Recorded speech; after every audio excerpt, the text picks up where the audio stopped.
Today I'm joined by Henry Costa, and Henry is the co-founder of a new Christian daily worship app called Glorify, and he is here today to share with us all about it. Henry, thank you so much for joining me today. Thanks for having me. Yeah, it's great that you're here with us, and I'm really excited to be able to share with the viewers about this new app that you have made. So before we get into that, can you just share with us a little bit about yourself? Yeah, thanks, Emily. So I'm a new father. I've got 2 young kids, Mungo and Boaz, a wonderful wife called Jenny. We live in London, where we go to church, and I've had a bit of a varied background. Started life in finance, spent some time with the British military, and then spent a lot of time around Africa, where we built a business, and then I came back here to focus on Glorify. Amazing. And have you always been a Christian? Yeah, so I never really had that kind of specific conversion moment. I was fortunate enough to grow up in a Christian family. My parents were very involved with the church.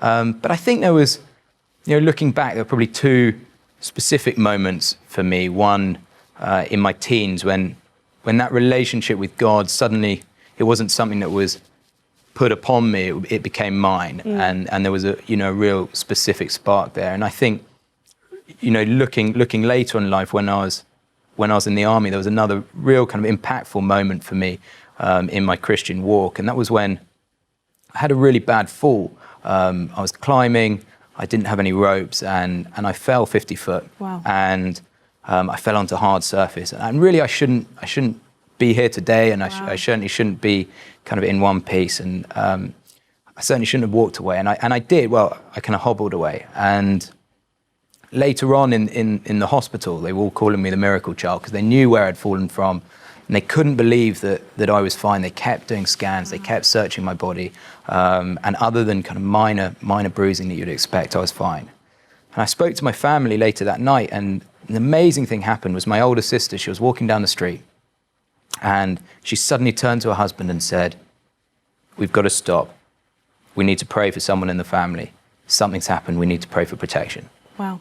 And she said that prayer and sent that then to the kind of the family WhatsApp group. And I only heard about this later, but the time that she stopped in the middle of the street and turned to her husband was exactly the same time that I fell from that wall. So wow. I think when looking at my life and looking at my Christian faith, that those were 2 real pivotal moments. And from then on, I've been trying to lead that life and walking with the purpose and vision that of God. Incredible. Wow, thanks for sharing. And now we're going to get on to the app, Glorify, which is a new app which is so incredible. And can you just share with us where the idea came from for this and what it is? Yeah, so I've had the idea for a long time. There's 2 apps that really sparked it in the secular meditation space called Calm and Headspace. And they solved a really great problem for the secular market in a beautiful way. And I looked at those apps and I thought, why isn't there something doing this, but with a Christian perspective? And when I analyzed and looked at the market, I realized that there was quite a big difference between Christian apps and the secular apps. And I wanted to use the background I had in technology and look to bridge that gap and build something that was of a similar note, but with a Christian perspective for Christians. And when I spoke to a lot of people and tried to assess what was the biggest problem, and certainly for me, it was structuring and getting into the routine and good habits of doing your daily quiet time, and building that daily connection with God. So when we built it, that's what we focused on. That was the core of the app, was really providing a structure and a foundation for you to do your daily quiet time. Amazing. So what does the app look like? How do people use it? Yeah, so you can use it in a variety of means. That's the core is your quiet time, which has a small bite-sized passage followed by a devotional, and then time to reflect and time to pray. You can set prayer lists, you can share prayers, you can receive prayers, and all packaged into 10-15 minutes for every day, and you can do that whenever you would want.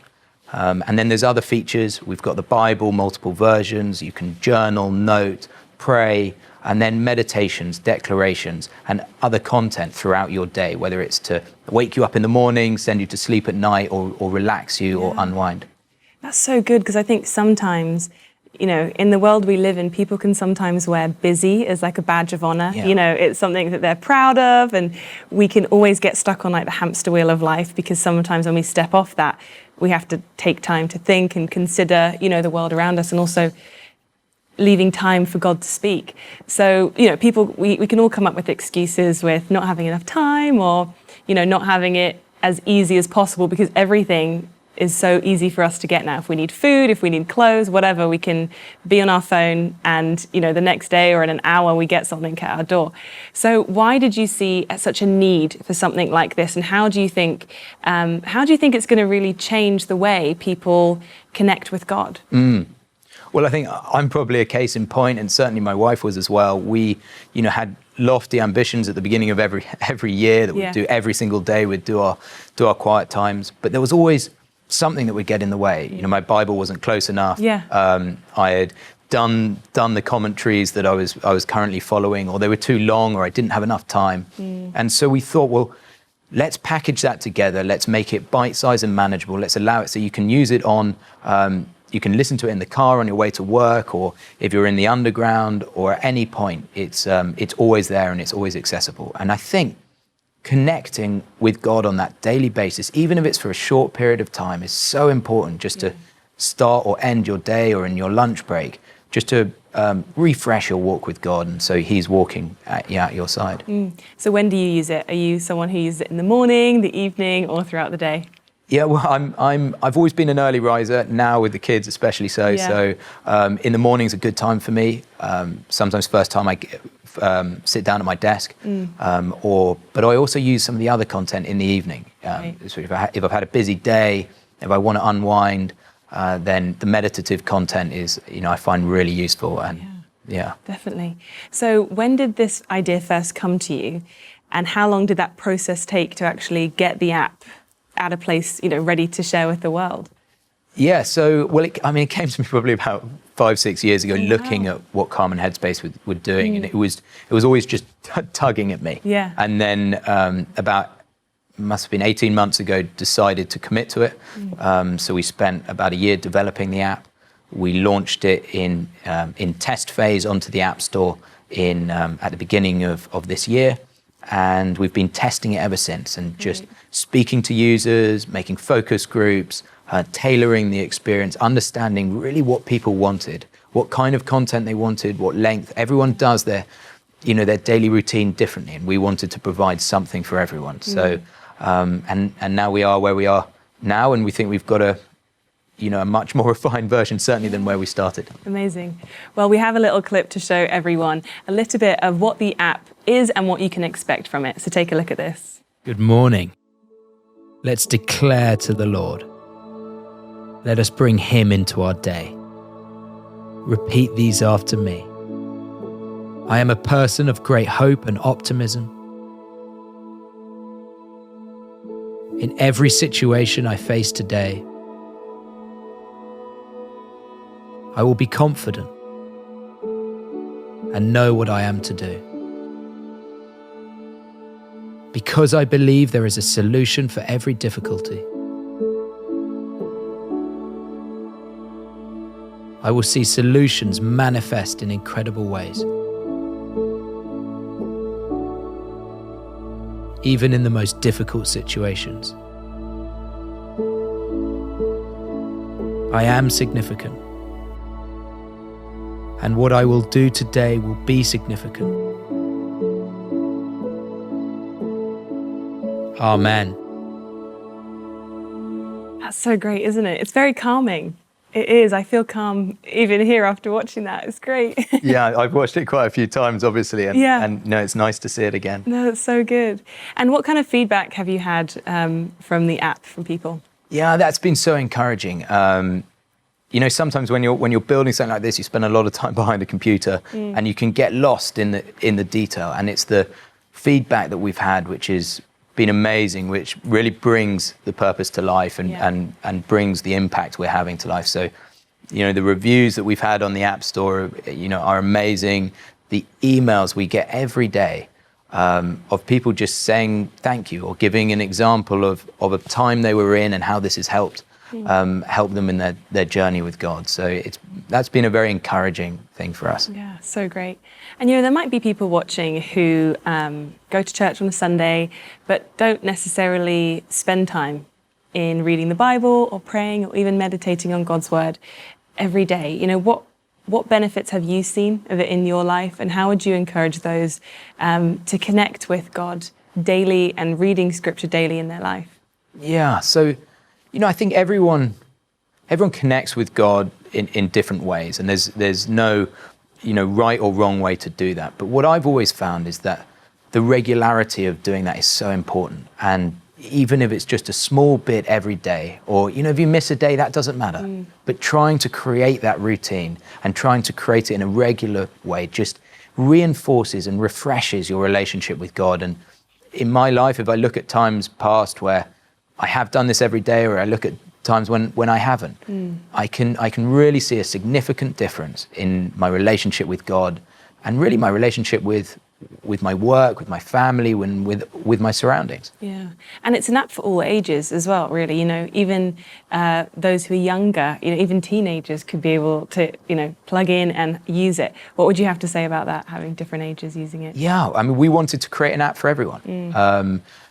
Regardless of your age, regardless of your denomination, we wanted to create an app that was accessible. We want to provide a framework and a foundation for people to structure what works for them.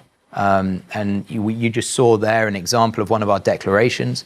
And that's an example of a piece of content that some people love to listen to in the morning in an empowering way, and others want to listen to it as a short, bite-sized piece of calm. So that's the aim, and we've had great feedback across the ages. Yeah, so good. And I think as well, there's more statistics showing that anxiety is on the rise, and the importance of looking after our mental health. And you mentioned other apps that are out there that is helping people, relax and, have time to meditate before they go to bed or when they wake up in the morning. So, what would you have to say to those people who are maybe struggling, in their everyday life and not knowing how to calm the thoughts that come to them throughout the day? Well, I would say, get in a good routine with God, enhance that relationship, connect with Him on a daily basis, because He has all of the answers. Yeah. And so whatever that mood that you're in, whatever that hole you think is too deep for you to get out of, God has the answers, and He's there. And if it's through an app that can help you connect, then do that. Or if it's through another way, then do that. Yeah, definitely. So putting the whole app together must have taken quite a lot of time and effort. And you along with your other co-founder, you must have put in a lot of time and work in it. So how was the process of actually seeing an idea that you had 5 years ago actually come to fruition, and so from that moment of going on your phone and actually seeing the app that you made? What was that like? Yeah, it was very cool. Yeah. It's been a really lovely process. It's very exciting building a product like this. Yeah. Watching as new users are signing up, watching how many daily worship sessions are being done, and it's something that's constantly changing, constantly evolving, and the data is getting richer, and the feedback's just getting stronger. And that's been really an amazing journey, and one we're really excited about for the next few years ahead. Yeah. And were there any challenges that you had kind of going through the process, or were there any times when you felt like you wanted to give up? Well, when we first went live on the App Store, we had benchmarks of what we wanted to see in terms of the retention from our users. When we first put it onto the App Store, it wasn't very good. So we had to do a lot of changes. And over that time, it's now got to a point where it's beyond wherever we could imagine it to have been. Great. So good. That's been a journey. There were some lower moments when we didn't know where it would be, but it wasn't quite where we wanted it to be. And now it's way above that. So that's been a nice path. That's so good. And I think it's so encouraging as well, because, for some people that might be watching, they might have an idea that came to them 5 years ago, 10 years ago, or even longer. And sometimes it's really hard to see the finished product, in your mind when you have that idea. And, for people who who have the app, we just see what's on our phone. We don't necessarily see the whole effort or the months that it's taken to get to that stage. So if there are people watching who maybe have an idea or who are currently working on an app or a new idea or whatever it is, what would your words of encouragement be to them? Well, yeah, I think, do it with confidence. Yeah. Do it with the Lord at your side, and the path will be smoothened for you. And I think a confident approach, it's very hard launching something if you're in any way unsure, in any way tentative. And doing it with God at your side and doing it with confidence is the only way that I can see forward. No, definitely. That's so good. So Glorify app is out right now. People can get it on their phones, which is really exciting, and use it in their daily life. What's next for the app? What plans do you have for the future? Yeah, well, our vision is to be a leading global Christian platform. Yeah. And we want to, I say global, and we want to expand into different languages, but we've got to take it one step at a time. Yeah. So at the moment, it's in English speaking, and we're focusing on getting that content richer and adding more features on for the users. So we believe our product journey, we're still at the beginning, and it's going to go a long way from here. Amazing. Well, Henry, thank you so much for joining me today and sharing about the Glorify app. It's so exciting to have you on and to share about, the idea that God's given you and to see how it's, come to fruition. And it's exciting that it's now available for everyone to download and to use. So thank you again. Well, thank you for having me.